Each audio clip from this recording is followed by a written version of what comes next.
Next topic திருமணம். ஒரு இன்ட்ரெஸ்டிங்கான ஃபேக்ட் என்னன்னா, இந்த மனுஷன் இந்த மேரேஜ் பத்தியான ஒப்பீனியன்ல வெட்டிங் இஸ் நாட் மேண்டேட்டரின்னு தான் சொல்றாரு. ஒருத்தர் கடைசி வரைக்கும் ஒன்னாவே இருக்க முடியாது.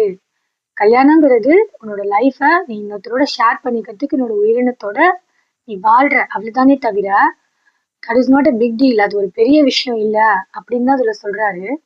அது எவ்வளவு பாஷா பாலிஷ்டா அழகா சொல்றாரு பாருங்களேன். நீங்கள் சேர்ந்தே பிறந்தீர்கள், சேர்ந்தே எப்போதும் இருப்பீர்கள். இறப்பின் வெள்ளை சிறகுகள் உங்கள் வாழ்க்கையை சிதறடிக்கும் போதும் சேர்ந்தே இருப்பீர்கள். ஆமாம், கடவுளின் மௌனமான நினைவிலும் சேர்ந்தே இருப்பீர்கள். ஆனாலும் உங்கள் சேர்க்கையில் சற்றே இடைவெளி இருக்க வேண்டும். நீங்க ஹஸ்பண்ட் அண்ட் ஒய்ஃப் தான், இருந்தாலும் உங்க 2 பேருக்கு நடுவுல கொஞ்சம் டிஸ்டன்ஸ் இருக்கணும்.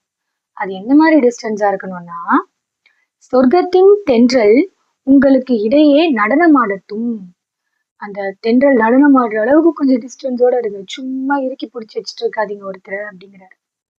காதல் செய்யுங்கள், ஆனால் அதை பிணைக்கப்பட்ட காதலாக ஆக்கி விடாதீர்கள். பட் இப்ப என்கிட்ட நம்ம பண்றது எல்லாமே என்ன?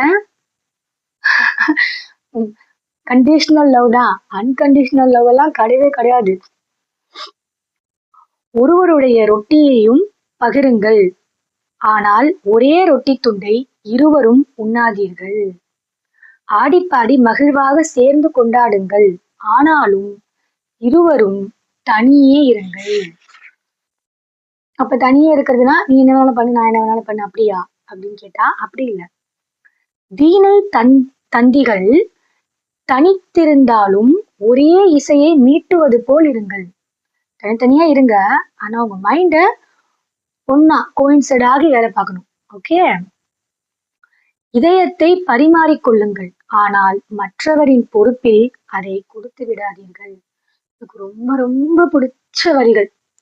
இதயத்தை பரிமாறிக்கொள்ளுங்கள், ஆனால் மற்றவரின் பொறுப்பில் அதை கொடுத்து விடாதீர்கள்.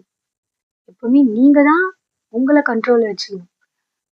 இன்னொருத்தர்கிட்ட அந்த ரிமோட் கண்ட்ரோல கொடுக்க கூடாது. ஓகேவா? கோவிலின் தூண்கள் தனியாகத்தான் நிற்கின்றன. என்னையா சொல்றேன் இப்போ? கோவில் தூண் தனியா நில்லுனா பேசுறது கல்யாணத்தை பத்தி, இப்போ கோயில் தூண்கள் தனியாகத்தான் நிற்கின்றன. யோசிச்சுக்கோ, கோயில தூண் எல்லாம் தனித்தனியா தான் இருக்கு, ஜோடி ஜோடியெல்லாம் இல்ல. புரியுதா? கருவாலி மரமும் புன்னை மரமும் இன்னொன்றின் நிழலில் வளராது.